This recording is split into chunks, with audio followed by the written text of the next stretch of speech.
Good evening. We have some folks still joining us. We will get started in just about a minute. I'm so glad you could be with us. Let's see what we can learn about tonight's attendees by their names. Let's see if we know anybody participating from all across the place. Oh, goody. Napa, Up Valley, Yountville. Wonderful. Calistoga is in the house tonight. That's terrific. Keep on filing in, everybody. We had funky weather this afternoon, some thunderstorms, certainly some welcome rain. That's good. San Francisco too. Thank you, Susan. Appreciate that. Feel free to use the chat. You guys are all pros by now. I'm going to get started in just half a minute here. All right. All right. Okay. Well, listen, welcome everybody. My name is Terence Mulligan. I'm the president and CEO of Napa Valley Community Foundation. I'm so glad that you could be with us this evening. As some of you already know, Napa Valley Community Foundation works side by side with local donors and nonprofits to tackle the most important challenges our valley faces. We believe that a prosperous community rises from a strong foundation. So every day we gather generous hearts and bright minds to solve the problems that lie just beneath the surface of this beautiful place we call home. Because when we harness the power of our collective generosity, we become a force for good, making life better for everybody. Last year, with support from many of you on this call and more than 2,000 other donors, the foundation made grants of $13.2 million to make Napa Valley stronger. We invested in youth through scholarship programs and academic achievement programs. We fought poverty by launching an innovative affordable housing project that aims to accelerate the adoption of accessory dwelling units among homeowners in our community. We met the moment by funding and supporting cash aid and disaster relief services to thousands of those in our community who were affected by the pandemic or our most recent wildfires. And importantly, particularly because of tonight's topic, immigration, we funded for the 7th year in a row a project called the One Napa Valley Initiative, through which nearly 1,700 foreign-born neighbors, colleagues, and friends have become US citizens in the last 7 years, since 2013.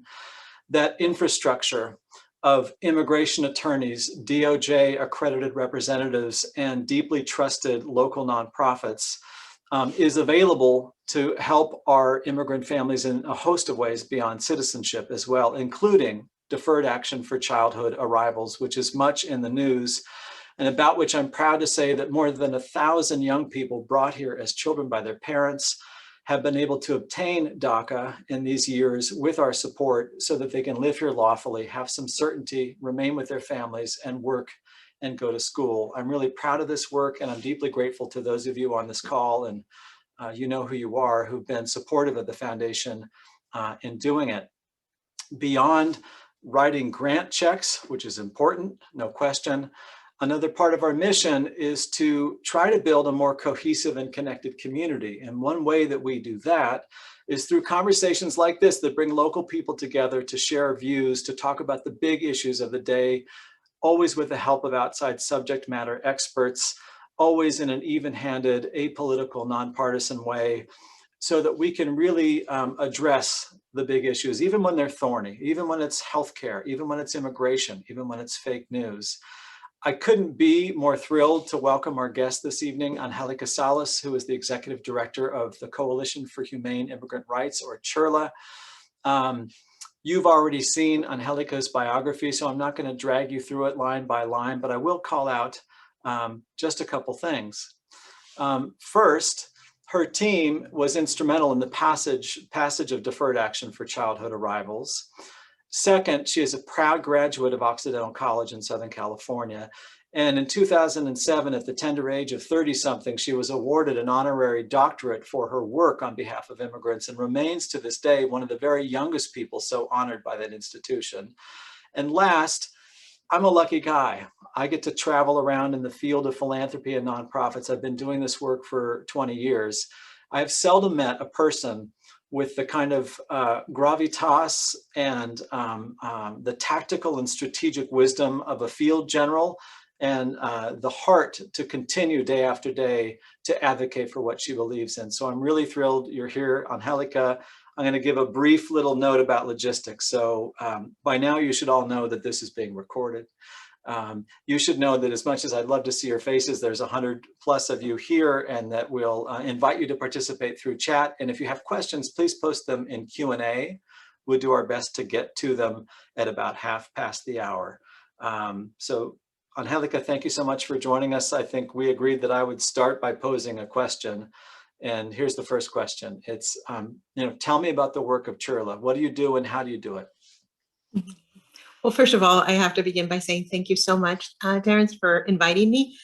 Thank you to the Napa Valley Community Foundation for everything that you have done in support of immigrant families. You are a solid, wonderful partner in that endeavor. And thank you to all the donors who have made that work possible. So I definitely want to begin with a note of gratitude and deep appreciation. So let me begin by telling you a little bit about CHIRLA. So CHIRLA started in 1986 after the passage of the Immigration Reform and Control Act, better known as IRCA or Amnesty. CHIRLA was one of 5 immigrant rights coalitions that started during that time. We were in Los Angeles, in Northern California, Massachusetts, New York, and also in the state of Texas. And what the coalitions were set up to do, they brought together other immigrant organizations that were serving very specific communities, the Mexican community, the Central American community, the API community, and really brought them together in coalition, hence our name, the Coalition for Humane Immigrant Rights, to advance a common project. And that common project was to advance the human and the civil rights of immigrants. But in the time of amnesty, it was to actually provide education and also legal support so people could actually take advantage of that program. 2.7 million individuals were actually legalized through the amnesty program. But the other thing that the organization began doing was in 1986 was the first time in the history of our country that employer sanctions were introduced into immigration law. And employer sanctions actually sanction employers for hiring the undocumented. But really, it wasn't the employers who were being sanctioned. It was actually now a lot of penalties for the immigrant workers themselves. So there was a lot of education about the new law, but also about the protections that immigrants had. And I think that's important in terms of talking about where the origin stories of CHIRLA, because I, as an immigrant myself, my family being immigrants, many of my uncles and aunts and family members were getting amnesty. That was the first time I ever heard about CHIRLA. So it's been the organization that I now am part of has always been part of the history of my own family in the United States. The organization began bringing organizations together around policy and advocacy, doing community education and outreach around the program, lots of services. But very soon after Proposition 187 that was passed here in this country, in the state, forgive me, in the state, which actually penalized individuals for who were undocumented for using services, the organization began to really say, we have to do better. We have to engage our immigrant community to become empowered and engaged and be organized. So I'm very proud to say that today, CHIRLA's core component of our work is to organize the immigrants themselves, who are immigrant workers, who are domestic workers, day laborers, immigrant youth in the high schools and in the college level, and entire immigrant families all across the state of California. And in addition to that, to engage them in policy and in advocacy at the local, state, and national level so they can advocate on their own behalf. So we always say, CHIRLA advocates with immigrants, not just for immigrants, but with immigrants. And then, and we'll learn more about some of this as we continue in our conversation, but we also later also realized that we have to be very involved in civic engagement. And so our organization also motivates our community to understand their rights, understand their resources, but also understand their responsibilities to be civically engaged and involved in their community, and not just on immigrant rights, but on everything that creates a just society. Yeah. Is there a kind of catechism or instruction manual? You know, if I'm a new member, how do I engage for the first time in learning about how to make changes within my city, for example, or my school district? I mean, I would imagine it's sort of a tiered proposition, but I don't know. So I'd love to hear more about it. Sure. So we actually have a very, I would say, an educational leadership development project. Mm-hmm. And so what it means is that, number one, we have committees, geographic committees all across the state of California. So let me give you an example. If you live, for example, in the San Fernando Valley of California, there is a committee in the San Fernando Valley that meets on a monthly basis. And so you would probably be invited to that committee meeting that meets once a month, where other immigrants gather. At that meeting, you will learn more about CHIRLA and much of the history that I've described to you, but it also will invite you into a series of trainings. And of course, before COVID, a lot of these trainings were done in person. Now, of course, they're being done virtually, but they begin with one of the most important elements of our training, which is story of self. So that we understand our own story as immigrants, but then eventually connect that story to the story of our community. And that's one of the most important things, because as immigrants, in many times we are, sometimes for protection, you hide your story. You don't describe who you are, where you came from, why you're here, what's your vision, telling your story is such an important part of healing too. So story of self is one of the most important parts of our leadership training. And then it continues within understanding community and immigrants in California and in the United States. So it then goes into sort of the story of immigration and tying your immigrant story to that story of immigration. As you engage more and more, there's a lot of solidarity and understanding about other issues connected to immigrants, but then it also enters into how do you advocate? How does local government work? How does your city government work? How does your school board work? How does state government work? And at the federal level. And at each level, part of our education is to describe what decisions actually affect you as an immigrant in each one of these pieces. So we understand, well, what can the state government control that can advance the rights of immigrants? Everybody in our leadership development program understands that immigration reform or the access to legal status is controlled at the federal level. How does that work? And then finally, once you understand that, then we call experience. We think learning and education is through experience. So you start connecting with your local elected officials and having conversations with them. So that's why we're always saying we're advocating with our immigrant community, connecting them directly with the decision makers that affect their lives. And there's so much more. There's so much fun stuff too. I mean, this is fun, but there's lots of gathering and just building community. So there's a lot of membership picnics and activities that also bring people together.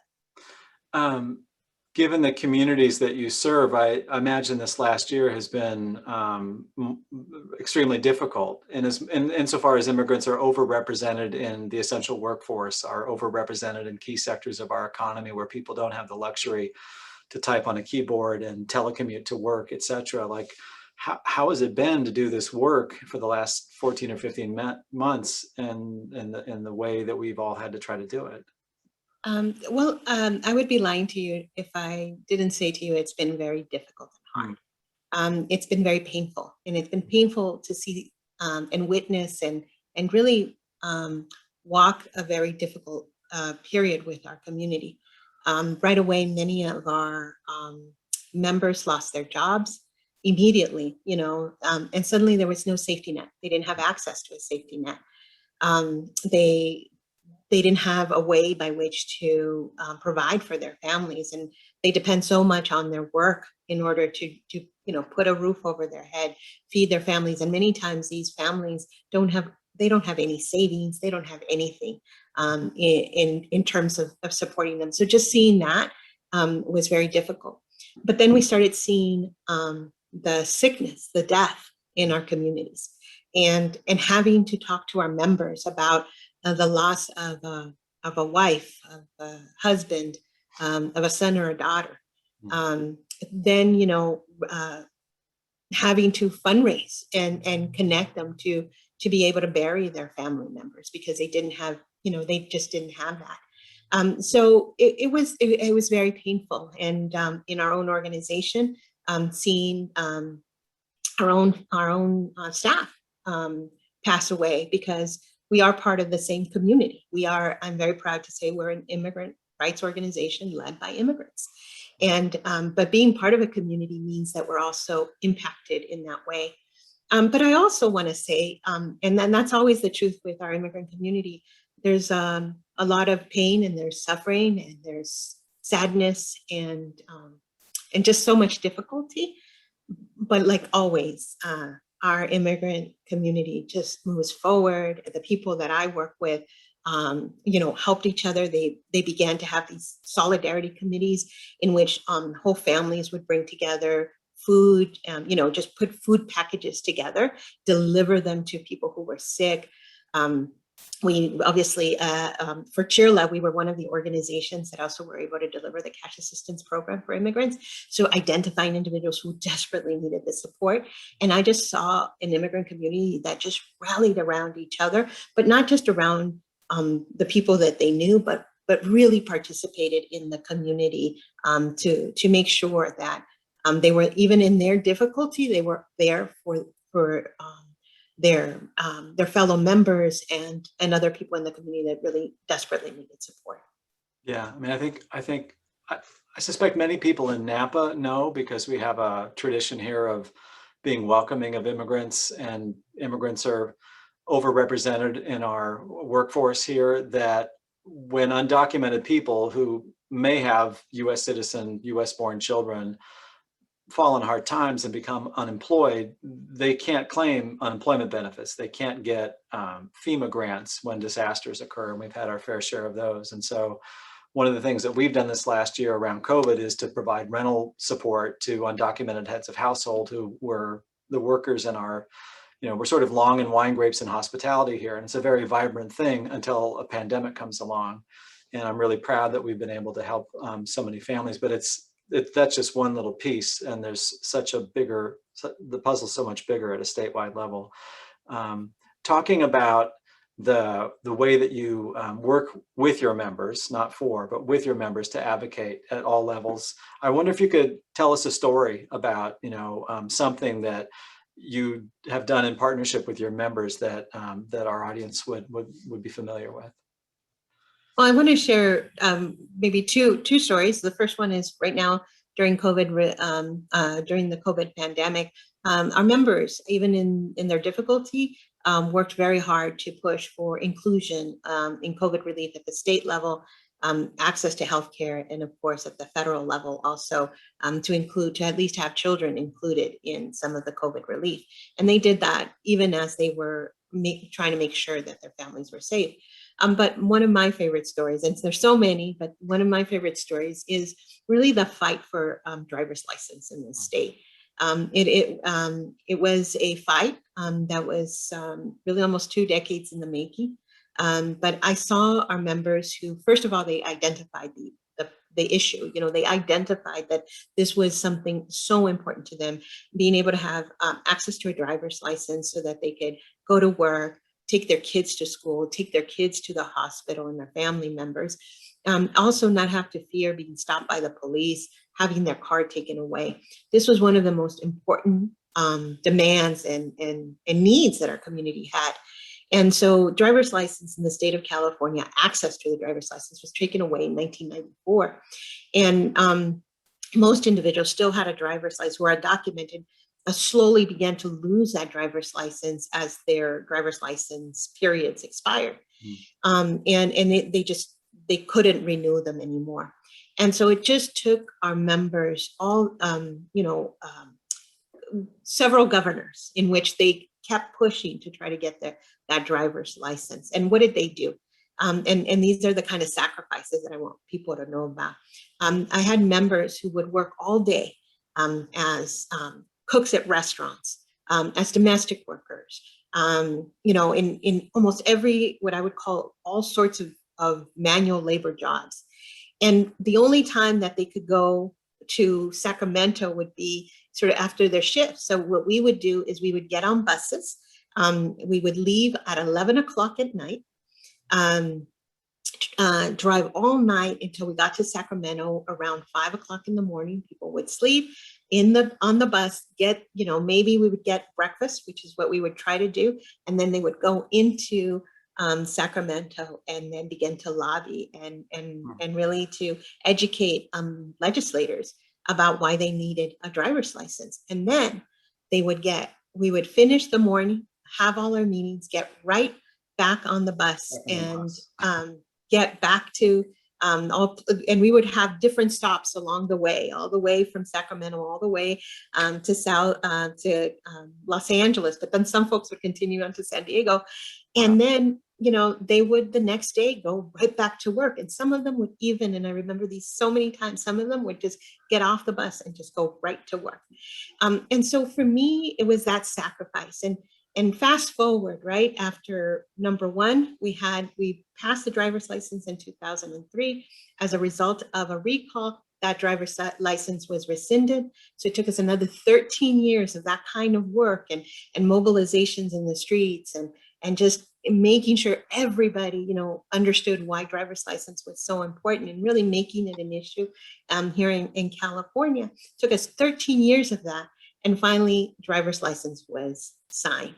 And I remember all our members at the celebration with Governor Jerry Brown signed the driver's license bill. And now we have over 1 million people who are undocumented in California who are driving with their driver's license, taking their kids to school, taking them to the doctors, going to work. And I think California is so much better because of that. But to me, that's all those years of advocacy and all that I saw that our members did. And I want you to let you know, these were day laborers. These are folks who just knew how important it was. And just traveling with them up and down the state really continues to be an incredible motivation of never giving up and always, being persistent on the things that we know are the things we need in order to live a life with dignity, a life of respect, and a life with more opportunity. Yeah, I can only imagine how lawmakers accustomed to, professional lobbyists in fine, suits and attire.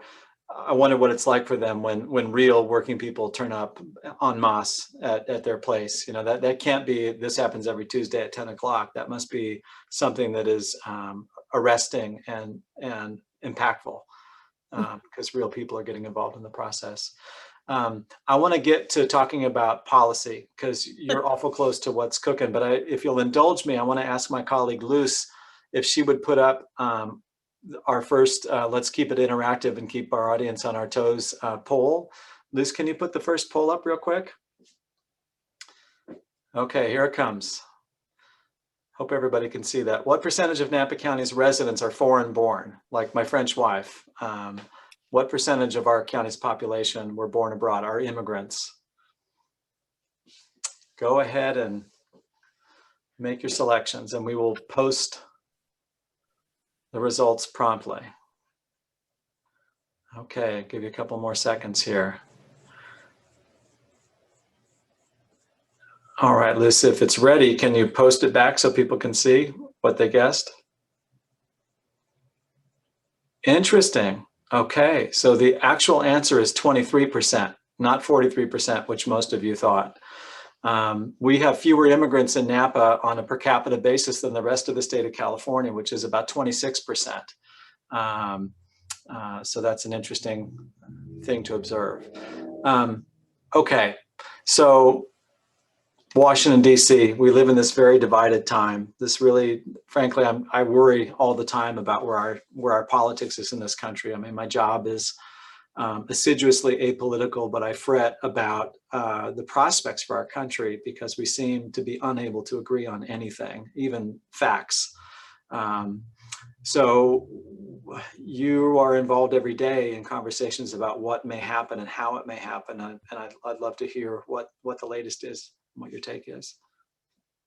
Well, first, I think it's important to recognize that that this country made a decision, and it was millions and millions of people all across this country who went out to vote, and many of those individuals were themselves new American voters. This, new citizens who were voting for the first time. Many of the new citizens that were that you helped naturalize, right, through your work, and then their children and many more who really felt that immigration reform and immigration justice had to be one of the issues that that advanced in a positive way, not in with the negativity, the division, and sort of the hurt that we had seen before. And the results of that election then created opportunity. So I always first begin by there were voters who basically sent a mandate to the new administration around immigration reform. And so, and there were also a lot of promises and commitments, I would say, to moving and advancing the issue, especially as then candidate Joe Biden went, and Vice President now, Kamala Harris, went around the country, right, talking to families and individuals, and they certainly came to the state of California, but they also went to Arizona, Nevada, Colorado, Florida, Georgia, et cetera. Many of these states. And so that mandate now is, from what I see and what I've witnessed, and I also think it's a result of the work, we have now seen President Joe Biden that on day one began to reverse all the harm that we had experienced during the Trump administration, even though there were so many laws and I would say not laws, but certainly a lot of executive orders and changes, administrative changes, and just policy changes that needed to be reversed. And that has not been completed, but that is now that has now happened. The other thing that occurred and was that on day one, President Joe Biden put forward the U.S. Citizenship Act, which is one of the most progressive immigration reform laws that has ever been put forth to Congress. And Congress, under the leadership of Senator Bob Menendez from New Jersey and our very own their California representative, Linda Sanchez from Southern California, put forward the U.S. Citizenship Act, and that has been introduced. But in addition to that, there have been other policies that had already passed in the previous legislative cycle that had already passed, and those policies also move forward. So the Dream and Promise Act that legalizes Dreamers and those who have are TPS holders, temporary protected status holders, and the other one was the Farm Worker Modernization Act that would legalize 1.5 million farm workers. So all of these pieces of legislation were introduced, and in addition to that, our new Senator Alex Padilla, introduced the Citizenship for Essential Workers. And this covers about 5 million undocumented essential workers.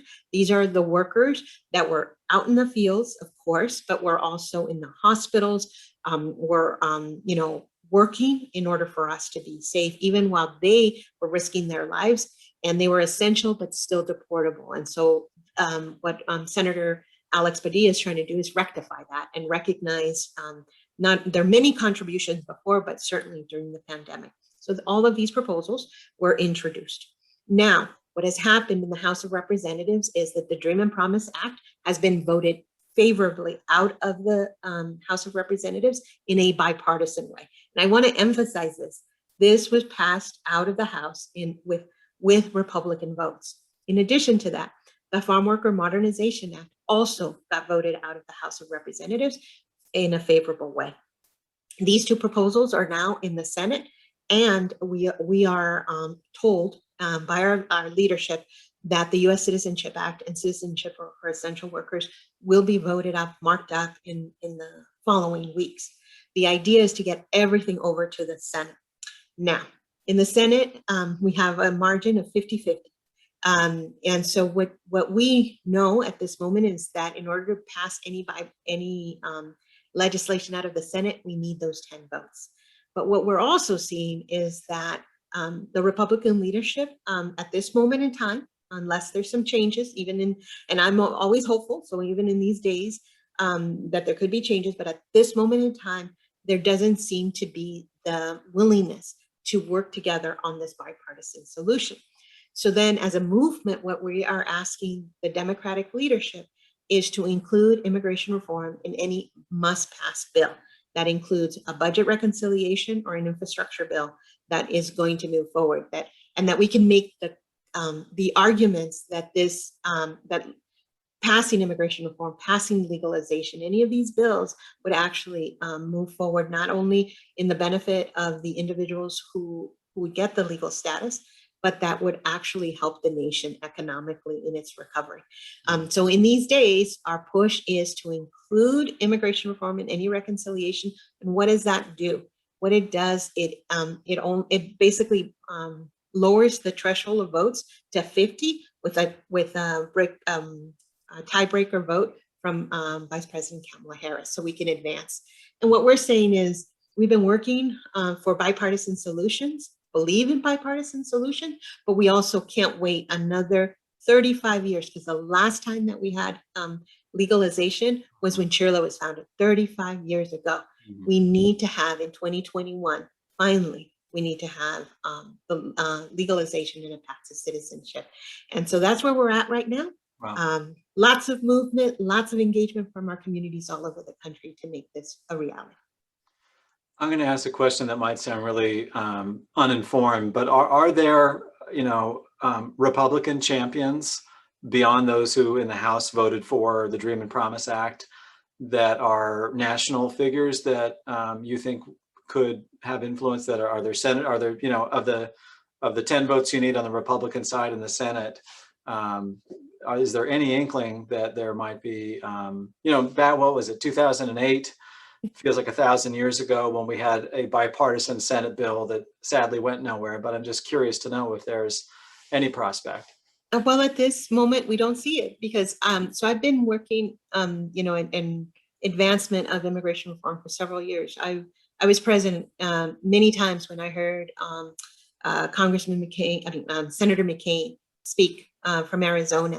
Mm-hmm. And he was a champion of immigration reform, and he was very committed to it. Certainly we had high hopes for Lindsey Graham, who has always, he's a co-sponsor of the Dream Act, that he would advance in that regard. Marco Rubio from Florida, who is a son of immigrants, and the list, is pretty, has been long.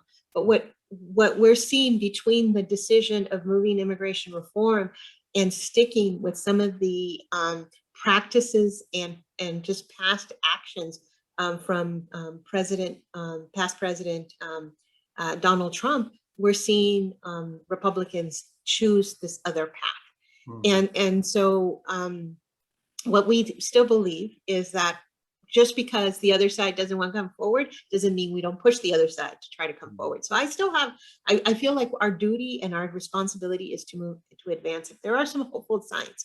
Where I see some hopeful signs is in coalitions like the American Business Immigration Coalition that brings together the CEOs of some of the largest companies in this country to try to engage Republican members in really seeing immigration not just from the humanitarian perspective, maybe that I speak about it, but also from the future economic well-being of this country and the need for immigration and immigrants in order to advance the whole country. And so there's a lot of work that's being done there to try to convince some of these members to actually act on their own, what I would say, sometimes their own sentiment. Because there's sort of what is the political will of the entirety of the Republican Party. And yet I've talked to several Republicans over the years that I know they know that this is the right thing to do. So how do you inject some courage and some support for some people to move forward and advance the work of immigration justice in this country? Yeah. Yeah, even a person with a non-responsive heart to the humanitarian issues might be responsive to the economic argument, which was, one of the findings of the study that we did in Napa around the economic and fiscal impact of immigration was that immigrants are overrepresented in our workforce and therefore are a big driver of our gross domestic product, and they actually pay taxes and consume services at a rate which is proportional to their share of population, not that 23% in other words. But I don't think that is common wisdom among people who don't seem to be able to be persuaded to negotiate about what's possible in terms of pure economics. Yeah, and I would like to add that I feel very, I see President Joe Biden really searching for that bipartisan solution. So I just want to note, and many times he's getting pressure from us, which is like, yes, we need to go through the bipartisan solution in advance and as much as we can in this way, as we saw the votes come out from the Dream and Promise Act and the Farm Worker Modernization Act. We want to see the same thing that we saw in the House and the Senate, but we're also telling President Biden, we can't wait, any more years. We can't wait. So if not through the bipartisan path, then we're looking for the path we do have, the power we do have. Let's exercise that power on behalf of our community that has basically left their entire life in this country, but are still undocumented. Yeah. I want to get us into Q&A, and but before I do, I want to invite Luz, if you could you please put up the second poll, and maybe we'll do the second and the third, and we'll just take half a minute to do both of them. So if you go ahead and do that, let's keep our guests on their toes and see what they have to say. So now what share of the population immigrants are in Napa. How are they, what share of our labor force overall do they represent? So your answers, please.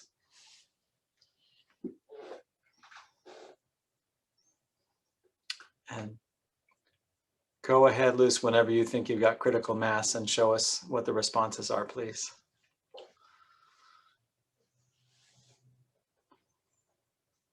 Oh, they're spot on, 33%. So 23% of the population, 33% of the overall workforce, just for kicks, and so we can move into Q&A without interruption. Can you please post the last poll, Luz? And then Kathy, I see your question, and I'd love some other questions from our audience. So about the overall immigrant share of the labor force. What share of Napa County's agricultural labor force is made up of foreign-born neighbors? 45%, 65%, 73%. And whenever you think it's ready, Luz, you can share it back.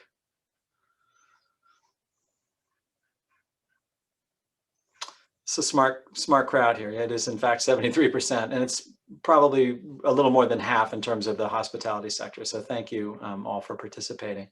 So Kathy asks, which specific developments at the federal level would you like to see regarding immigration reform? And I wonder if you could speak,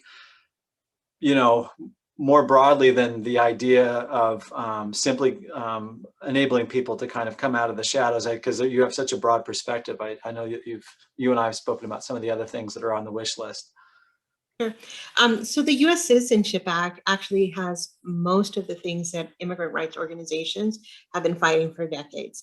So number one, of course, it begins with the legalization of the 11 million undocumented immigrants in this country, but it goes further. So it also recognizes not only that we have individuals who live in this country who are undocumented, but then it begins to answer, to put solutions as to the why they're undocumented in the first place. So one of the most important things to CHIRLA and to many other organizations that are part of the Value Our Families Coalition basically goes into ensuring that we have access to family unity visas.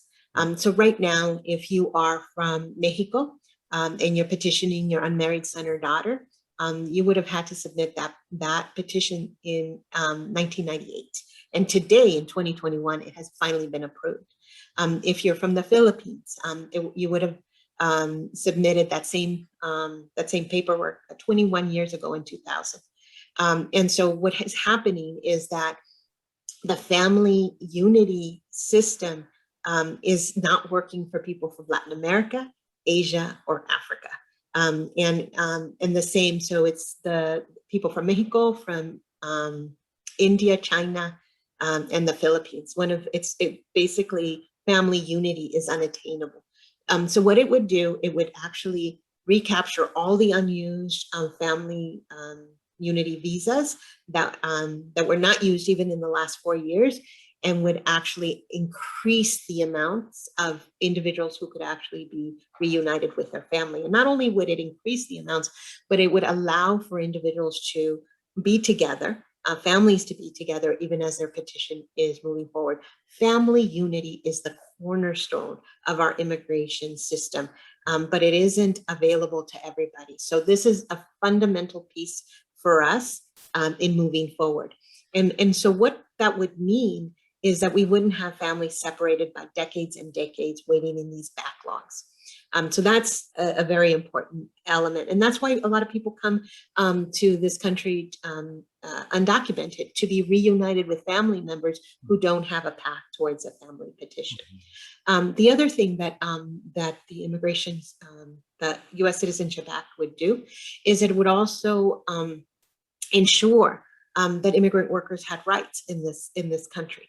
So it includes a whole host of protections in the workplace.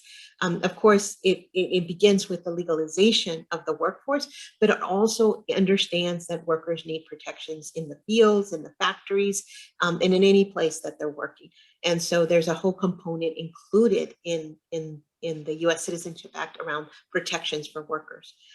It goes, the law goes, or the proposal, the bill goes farther, that also invest in immigrant integration programs. For example, on citizenship, it expands the programs that allow individuals to apply for citizenship, support them in their citizenship process, includes investments in English language. It really invests in programs so that immigrants not only legalize their status, not only do they have access to the legal system and entry into this country, but it also, once here, allows them to thrive. And finally, it goes back to root causes. So there's a whole level of investment into, especially Central American countries, to recognize that if there isn't investment in these countries, in order for there to be an opportunity for people to have the right to stay, then we're going to continue to have the drive north, because migrating north is the only survival. And of course, that it also includes protections for refugees. So that's what is really, I would say, an overall, and there's more details to this, but I would just say the overall markers of what we would want to see in immigration reform. Thank you, Angelica. So the Q&A is heating up here, so I'm going to try to get through these quickly. We have about 15 minutes left just to mark the time. So Sharon asks, could you talk about, Angelica, local issues that our Latinx community could advocate for? Are there examples, that's like, oh, from other parts? I don't know if CHIRLA is active in Napa. I should know that, but I don't know that. No, well, we're not in Napa, but we're all in other parts of the community. So there's a couple of things that I always think are important. Number one, I think that local communities could always advocate with their local school board to ensure that immigrant youth, immigrant children actually have access to the supports they need in order to thrive. There are a lot of newcomer students, and so that they have that opportunity for them. That education is going to be that path to potential prosperity, and so it's important that that we advocate at the local level. CHIRLA has a very robust local advocacy campaigns around ensuring that these young people and children have access to educational opportunities. But then it also goes beyond that. At the local level, you can also advance campaigns in order to have legal access to legal representation dollars. In the very same way that you would have public defenders, that there's dollars that are available to support individuals who maybe might be facing detention or deportation or other services, legal services. We have done that in Los Angeles, but also just recently, the city of San Diego also passed legislation and budget, and actually put forward real resources in order to support that. So those are some elements. And then finally, I also think that every community deserves to be safe and protected. And so it's also important for our immigrant community, not just to be engaged in immigrant rights issues, but also in issues that ensure that there is equal protection by law enforcement for all communities of color, that there isn't collaboration between police and ICE. These are some of the local issues that individuals can get involved in. Perfect, thank you. So Polly asks, says, people who appear in immigration court are still subject to the effects of the Trump administration's policy changes and the problems that arise because the court is part of the Department of Justice. Is your organization, Shirla, involved in any of the efforts to reform the immigration court to be more humane, just, and impartial? Absolutely, absolutely. And there's been some advancements at the national level. We work with organizations like the American Immigration Lawyers Association, or AILA, and work with organizations like Asians Advancing Justice. These are some of the core issues that we fight for, because we have to look at systemic change. And so it's not just the Department of Homeland Security, but it's the Department of Justice. It's every single entity or institution that touches the well-being of immigrants. And so the transformation has to be broad, and it has to be deep. And so, yes, we are definitely advocating so that people have access to due process, and that begins with reforming our court system. And also I also want to say there's been, as you very well know, a lot of the appointments that lots of the judges that have been appointed are not necessarily that friendly to our immigrant community, and that too has to change. Lorraine wonders, should we be more vocal about the fact that most immigrants contribute to Medicare, Social Security, pay taxes, etc., and most do not benefit from those contributions? I always do. I always talk about the contributions of immigrants to our state, of immigrants to our local community, and certainly at the federal level. But I also want to say that for some people, they will never believe that they do. And so sometimes that is why it's so important for us to put the facts out, because that is our responsibility. This is, I think there are individuals who will be swayed by the facts and the figures and sort of that fairness component. But I also believe that we also have to connect people not just to their head, but to their heart. And I think that many times there are changes that can happen when you connect people to people and people to their story, and really create human connections, and sometimes more emotional connections, because that's there's power there too. So I feel it's important to do both.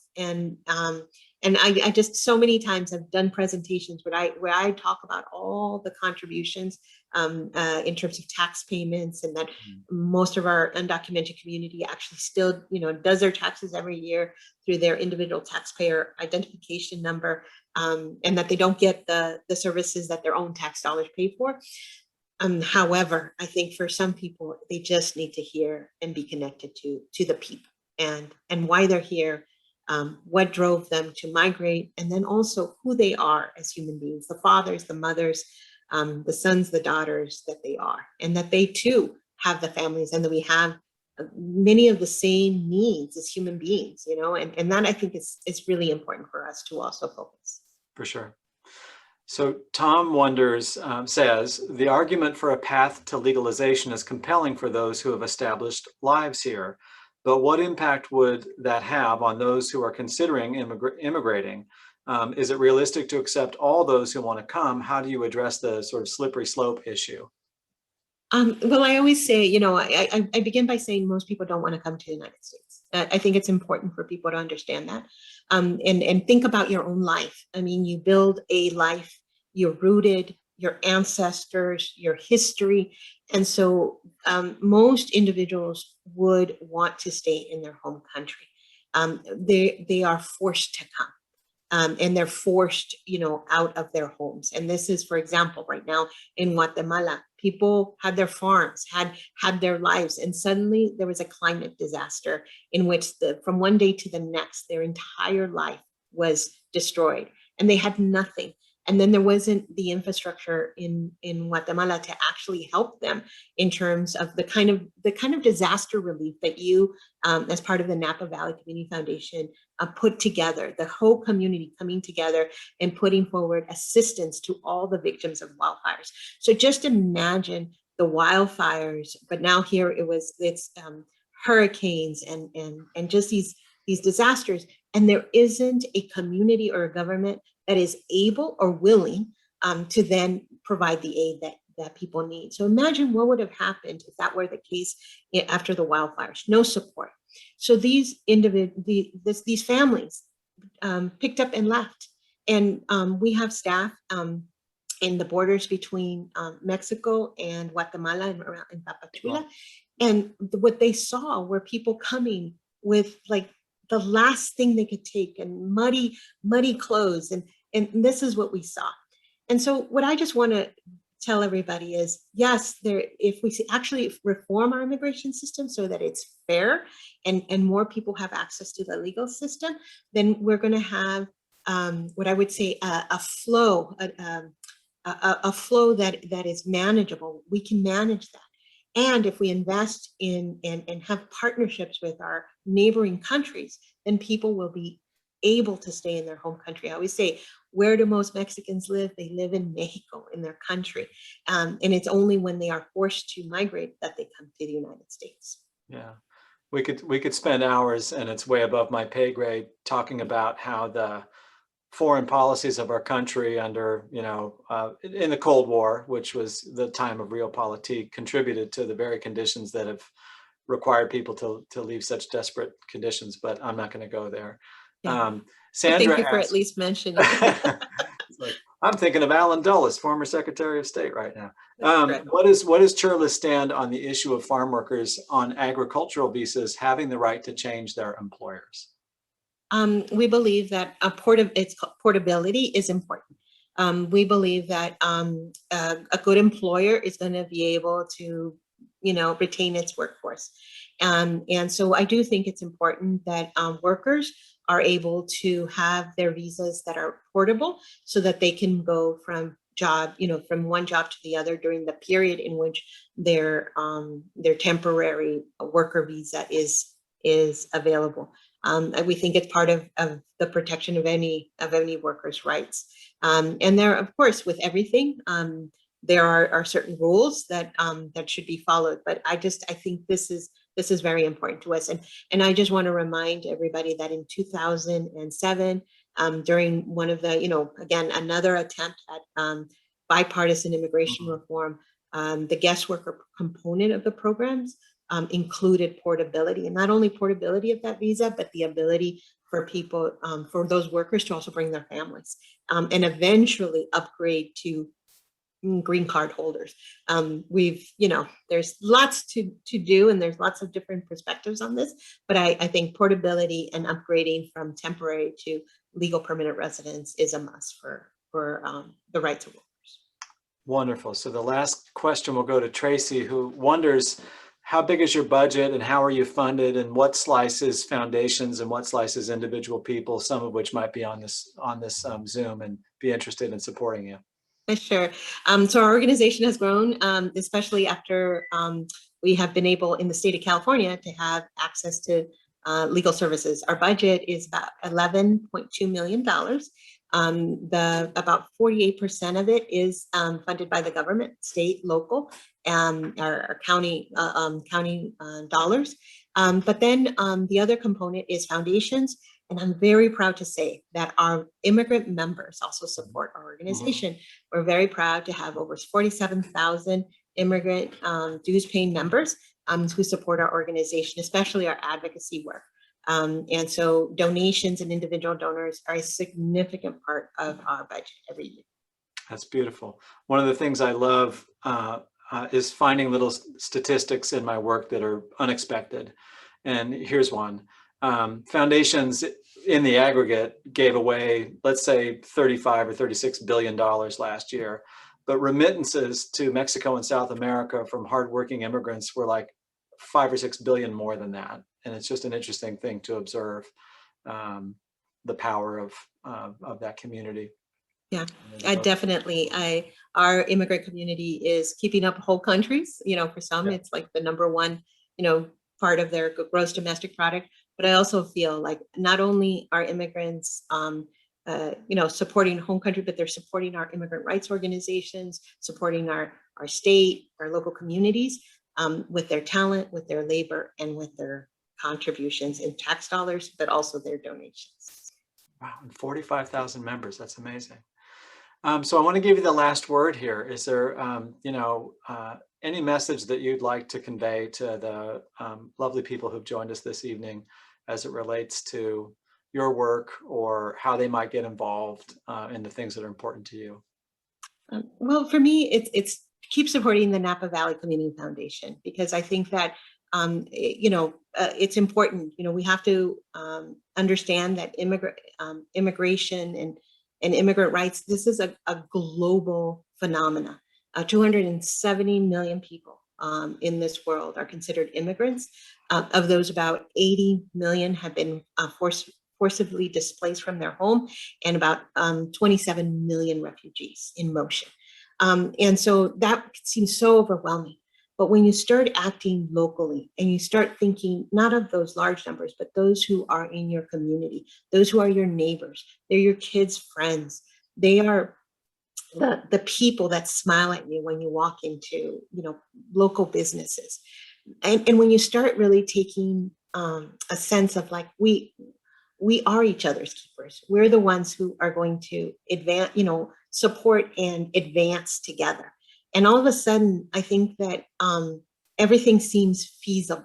And so when I think about what has just happened, for example, in Long Beach, where there was about 700 kids who arrived, and the whole community rallied around these 700 children and are saying, no, we're going to have books, you're going to have backpacks, we're going to have the clothes that you need, and we're going to care for you, not just while you're in this emergency intake center, but after you leave. And to me, it's taking those kind of steps, and they might seem small in comparison to the large numbers, but they're huge because they just set in motion a different way of being and in a different way of seeing our fellow human beings. I love that optimistic note. In challenging times, our better angels often appear. And I really appreciate your having been with us this evening, Angelica. And just so you know, thank you for the shout out. She's not a paid endorser of the foundation. I want you all to know. We're sending to CHIRLA a gift, a grant. And if folks on this call are interested in knowing how to do that, we'd be happy to help them do that, because it's just a pleasure to hear about your work. And we're thank you so much. Grateful for it. So, well, thank you. Very beautiful surprise. Thank you so much. Okay. Good night, everybody. Thank you for joining us. Thank you.